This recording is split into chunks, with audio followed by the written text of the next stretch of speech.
roll call here, and if you guys know what time of year it is, it's turkey. It's turkey season. I put in for my draws for this year. Hopefully, I got picked. I think 2 years ago, and I had a great opportunity. That video is on the channel. That turned out to be a very, very frustrating year, and didn't kill a turkey again that year. So hopefully, this year is different. I'm going to go through some of the things that I'm going to use this year. I've been using them ever since I first started turkey calling and turkey hunting. So they worked for me. I've traded calls with turkeys with them.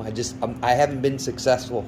I don't know. Maybe it's me fidgeting. I don't know. There's a lot of ups and downs in my career of turkey hunting. But the first one I'm going to show you is a box call. This is just a simple box call. This is from Primos. It's the early bird. This is the first call I ever bought, and I've had it ever since. And this is years and years ago.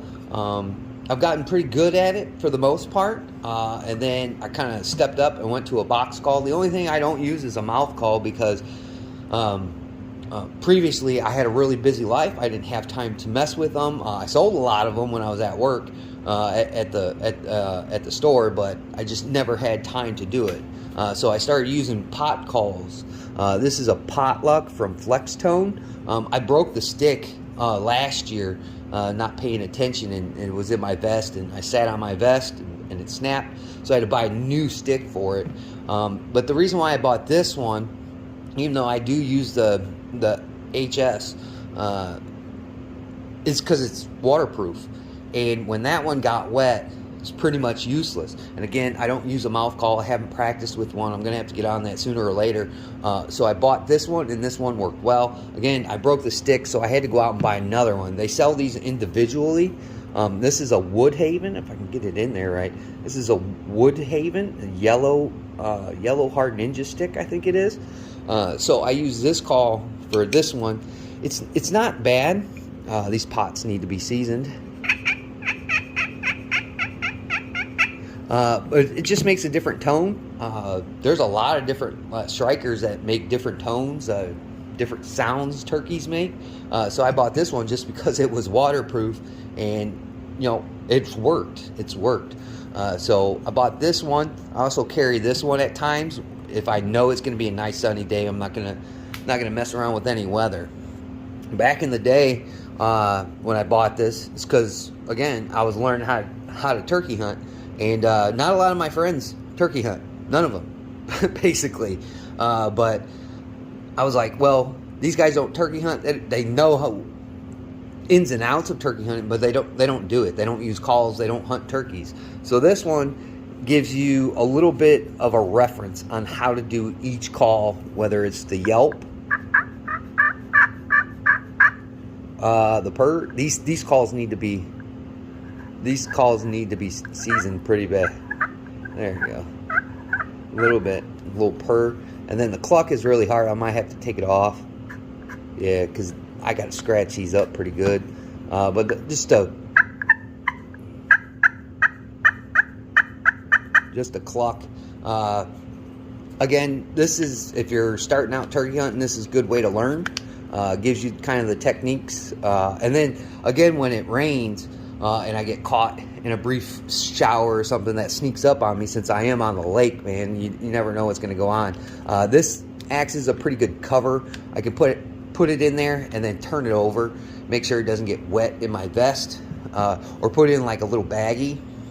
Make sure it doesn't get wet. When the slate calls get wet, man, it's a done deal. But if you use a mouth call, it's not that big of a deal. But for me, it's a big deal. So these are some of the things I'm going to use. Again, you can buy different strikers to make different tones. It's all up to you. So we'll show you the next stuff we're going to use here. All right, so this is from Redhead, I believe, as you can see here. Redhead. They call this the running gunner. It's really, really lightweight. You still have a seat on it for your vest. It has your little orange stripe on there, just walking through there. You want to be safe as possible. I've even noticed on here you can kind of use this as a pouch here. There's a little pouch in the back of it, so you can put your game in there. It's got a couple of pockets here. as you can see, and they're buttoned, which I like kind of button ones better than the magnet ones. But it's got a little pouch here. On the other side, same thing, just without this little pouch here. It's a bigger one, so you can probably put some rounds in there and whatnot. So this is a really, really lightweight vest. I ended up getting this one at Bass Pro Shop.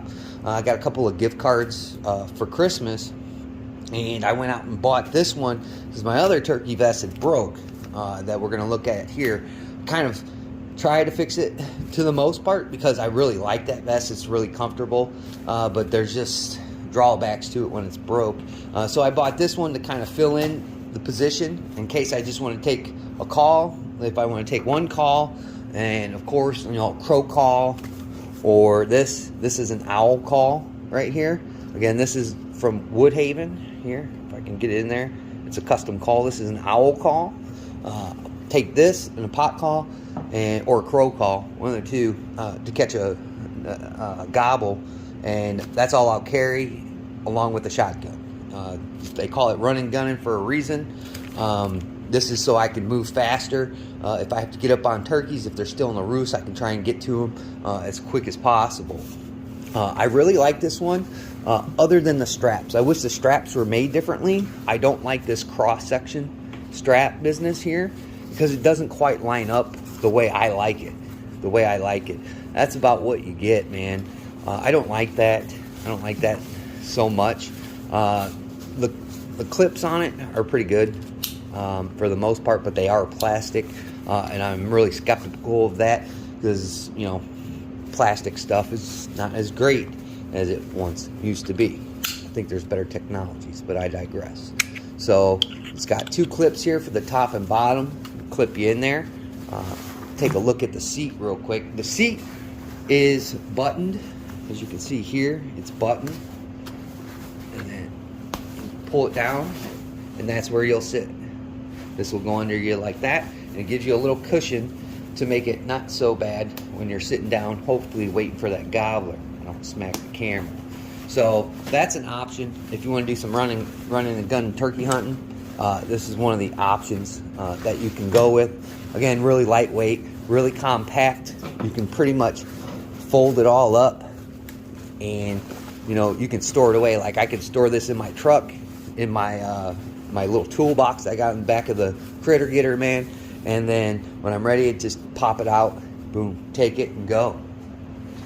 The next one I got, of course, I don't know if I can get it on there. You can see a little bird. It's another redhead, but this is the very first turkey vest that I bought when I saved up a couple of paychecks. These types are not cheap, man. They run from like over $100. You can get up into like the 150s if you're not careful where you're shopping. But I really like this vest. Unfortunately, it broke, and if you can see here, I don't know, on this side here, it broke. So I kind of knotted some stuff up, kind of used a different clip that was on the vest to clip it in there, because this section here would just drop off and there wouldn't be a section there. So it was really broke it in the field, actually, turkey hunting one day. Very, very disappointed. Didn't ruin my hunt, but I didn't shoot anything either. It just, I had to go a different route. It has a ton of different pockets here. 2 pockets here, pocket here, another pocket here. Just tons of storage. Inside, tons of storage again. Zipper pockets here.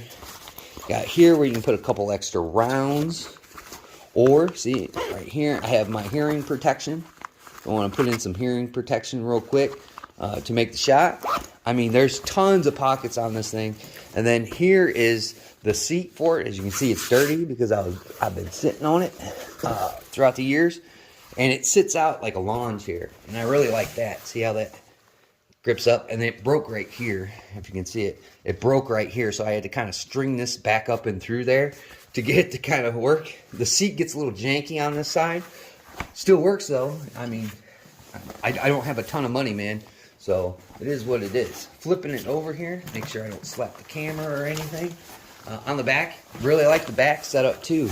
Of course, you have your orange flag. If I can get this in the picture, you got your orange flag. These unbuckle here. If I can get it off of there raw. And then this is for stakes. If you're running decoys, you can have stakes for your decoys. You can put them back here in this part. And then when you clip this back up, as we'll do here, you can take your decoy, whether you're going to use it like Tom or Jake or something, and it can get stowed in the back of this pocket here. So you can store it in the back of the pocket. I mean, tons of options for this one. I really like it. It broke. It broke. It's a little bit harder to manipulate now. But in essence, last year or two ago, I had a great opportunity at turkeys. I had other human beings in the area, and they were kind of messing around. And I don't know if they knew I was there, or they were trying to locate a turkey, but they were trying to do an owl call, and it wasn't great. Spooked these turkeys away from me, because then they started laughing and stuff. So I got up, hurry up, ran, was going, seen where they had went up this trail part, and I was like, oh, there's another trail on the side of that, and I can cut over, and there's a hole in the fence where if I can beat them to that point, they'll be coming up over a hill, and it'll be a done deal. Well, we met there at the same time. So it didn't work out. Raised my shotgun. The sling of my shotgun got caught on this hook right here. And that split second of getting hooked on this little clip right here, that was the end. And that's how I didn't shoot that turkey that year. I remember specifically, boy, I was really hot. And then I went to a different spot. Seen a couple of turkeys, but they weren't interested. But this vest particularly, I really like, man. It's got a lot of storage, but it can bog you down. This isn't a running and gunning vest. You're going to sit in a couple of sections. You know, you're not getting up. You're not going 10 miles that way or 4 miles that way. Basically, you're just going to stay in a good tight grid. Every time I go turkey scouting, and I'm flagging stuff on my phone, like I don't have one of them fancy apps like Onyx or anything like that, but I have a GPS system on my phone, and I will pinpoint where I'm seeing turkeys, where I'm hearing turkeys, and in one specific spot on this public land that I hunt, this is where I would use this vest. It's on the channel. It's right behind this log. Whether that log's still there or not, I didn't go into that spot yet. I have a couple more days, and I'm going to go cruise these other couple of pinpoints that I've had on there. I've almost gone through all my pinpoints on my phone. So try and maybe break this one out for this year's turkey hunt. But for now, I'm probably going to use this smaller run-in and gunning one. That's probably the one I'm going to use. It's just lightweight, and again, I don't know how this year's weather is going to act up. I don't know how the birds are going to be, but I think I'm going to use this one this year. I am going to pack that other one away, throw it in the truck in the critter getter, man, just to be safe, in case I do want to carry a decoy. This one, and we'll do another video on decoys that I have. Some of the decoys I have will not fit in this one, but they'll fit in the other one. So that's something to keep in mind when you're looking at decoys. There's tons of different decoys. But this is what I'm going to use this year. A couple of pot calls, the strikers, and of course the old box call. Some people will be like, as I knock the camera, some people will be like, why do you have this hair tie there? When I put it in my vest, something like this vest, and I got to run. So when I run, this isn't going to shake a whole lot. You know what I'm saying? This isn't going to shake a whole lot. The only time it's going to shake is when you're messing with it, you know? And plus, like, if I am, like, sitting on the side of a tree real quick, it's already clipped. I can kind of cut it real quick. Maybe, locate that turkey again. Just real quick, put it back in there. Again, if you don't have your gun up, man, you can't shoot a turkey. So there's a couple of different options you can try this year. Again, I got to get on this mouth call business one day when I really have some time and my life quits being turmoil. I'll get into it and start using it, start trying it, and just practice on it, probably for next year's turkey season. So this is what I'm going to use. I'm going to go season up my pots. Hopefully that'll help you. I'd like to thank my old and my new subscribers, just the people that zip through. Greatly do appreciate it. Don't forget to like, comment, share, and subscribe. Do all that good stuff. Really helps the videos out. And like always, man, we'll catch you on the next one.